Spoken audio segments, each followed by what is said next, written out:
Picture this. The doors of an emergency room swing wide open. A patient is rolled through and they are completely unresponsive.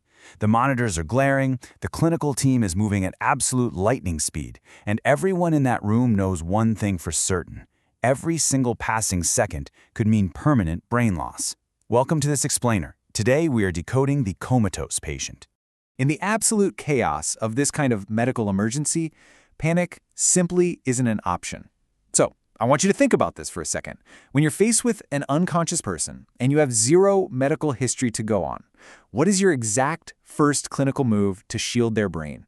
I mean, before you can even begin to diagnose the underlying cause, how do you protect this patient from irreversible damage? Well, here is our roadmap for today. First, the spectrum of consciousness. Second, the DNT rescue protocol. Third, metabolic culprits, DKA versus HHS. Fourth, mapping the neurological damage. And finally, the clinical takeaway. All right, let's jump right into Section 1, the spectrum of consciousness.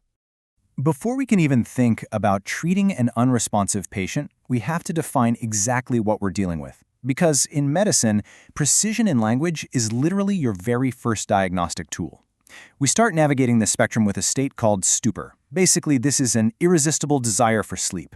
The patient isn't totally gone, but they are incredibly difficult to wake up. They're going to require significant, vigorous, and honestly, often painful physical stimulation just to arouse them briefly before they drift right back off into sleep. Now contrast that with a vegetative state. This is a fascinating yet incredibly tragic clinical condition. The patient is technically awake but utterly unresponsive. You see, they maintain a normal sleep-wake cycle, so their eyes might open in the morning and close at night, but there is zero internal awareness or purposeful movement in response to you or anything in their environment. And then we have what is arguably one of the most terrifying states in all of neurology, locked-in syndrome. Here, the patient is fully awake and entirely aware inside. Their brain is processing absolutely everything around them, but they are physically trapped. They have literally no means of producing speech or moving their limbs. Their only preservation? Vertical eye movements or blinking. It is a profound state of complete paralysis that masks total consciousness. So the crucial takeaway here is this. If the patient doesn't fit into those previous definitions, they are likely in a true coma. This is a deep, sleep-like state from which the patient absolutely cannot be aroused. There's no awareness, there's no sleep-wake cycle, and there's no purposeful movement whatsoever. When you identify this specific state, the clock is effectively at zero. And that is when we jump immediately to the rescue phase. Which brings us to Section 2, the DNT rescue protocol. Okay, the patient is physically right in front of us, they are totally unresponsive, and remember, we have no history to go on. Before we play detective, we must play protector, and we do this with a highly specific coma cocktail. Enter the protocol. When faced with an unconscious patient, this approach is elegantly simple but undeniably life-saving. It's an acronym, DONT. That stands for dextrose, oxygen, naloxone, and thiamine. This is just an automatic reflex for emergency clinicians. The strategy behind this blind push is brilliant. Clinicians aren't just guessing here. They are systematically reversing the most common, easily treatable, yet entirely lethal culprits of altered mental status. Dextrose fixes severe hypoglycemia. Oxygen battles hypoxia. Naloxone reverses opioid overdoses. And thiamine prevents brain damage in alcohol-dependent patients. You administer this immediately because you simply cannot afford to wait for a lab result before preventing irreversible brain damage. Moving on to Section 3. Metabolic culprits, DKA versus HHS. Once the brain is physiologically shielded by that DONT protocol, we can actually start to hunt for the invisible chemical culprits hiding in the blood. Let's compare two extremely deadly diabetic emergencies that can cause comas. On one side, we've got diabetic ketoacidosis, or DKA. Now, DKA is characterized by high blood glucose, usually sitting somewhere between 250 and 600 milligrams per deciliter. But the real hallmark here is that it floods the blood with strongly positive ketones. On the flip side, we have HHS, or hyperglycemic hyperosmolar state. This drives blood glucose to astronomically high levels. We're talking anywhere from 600 to 1200.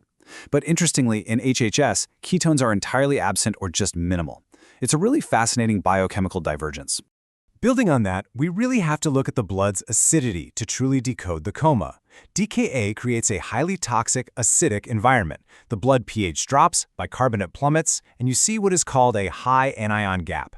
Conversely, in HHS, despite the staggering sugar levels pulling water right out of the brain cells, the patient's pH remains shockingly normal, with normal bicarbonate and a normal anion gap. These metabolic profiles are totally distinct, and treating them incorrectly, well, that can be fatal. But hey, as a medical detective at the bedside, you don't always need a fancy lab machine right away to catch these metabolic culprits. You can literally smell and see DKA. These patients often have a very distinct, fruity acetone scent on their breath. Plus, because their blood is so dangerously acidic, their body desperately tries to compensate by blowing off carbon dioxide. This results in deep, rapid, air-hungry respirations known as Kussmaul's breathing. It is an incredibly powerful physical marker of a severe metabolic crisis. Okay, Section 4, mapping the neurological damage. But what happens if the lab work comes back perfectly clear? Well, that means the culprit isn't chemical, it's structural. There's damage physically inside the skull. To systematically map exactly where it is, we use a neuronavigation chart. By simply shining a pen light into the patient's eyes and observing their reflexes, a clinician can actually locate the exact depth of a brain lesion. For instance, if the damage is higher up in the diencephalon, the pupils are small but they still react to light, and eye movements are intact. But as that damage descends down the brainstem, through the midbrain to the pons and finally all the way down to the medulla oblongata, the pupils become totally unreactive, and those crucial eye reflexes just vanish completely. The eyes literally mirror the brain's collapse. And you know, this descent into the brainstem mirrors another really profound physical connection: how consciousness and breathing actually fail together. Just like the pupils, a patient's breathing pattern is a direct distress signal from specific levels of the brainstem. Notice how a light coma tied to the midbrain presents with hyperventilation, but as the injury burrows much deeper into the pons and medulla, dropping that patient into a deep coma, their breathing becomes incredibly erratic and chaotic. To put this in stark clinical contrast, let's look at the absolute highest and lowest levels of this scale.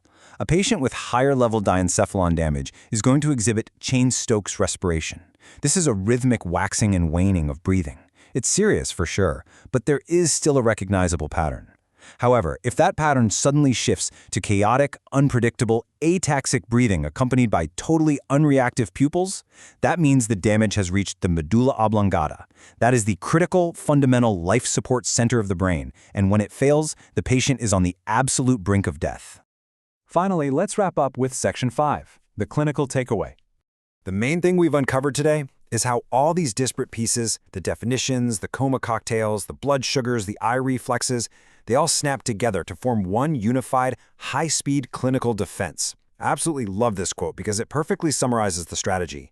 We move from an immediate, blind physiological protection strategy with that D&T protocol straight into a highly calculated, evidence-based biochemical and neurological hunt for the source. You're just constantly balancing immediate action with detailed investigation.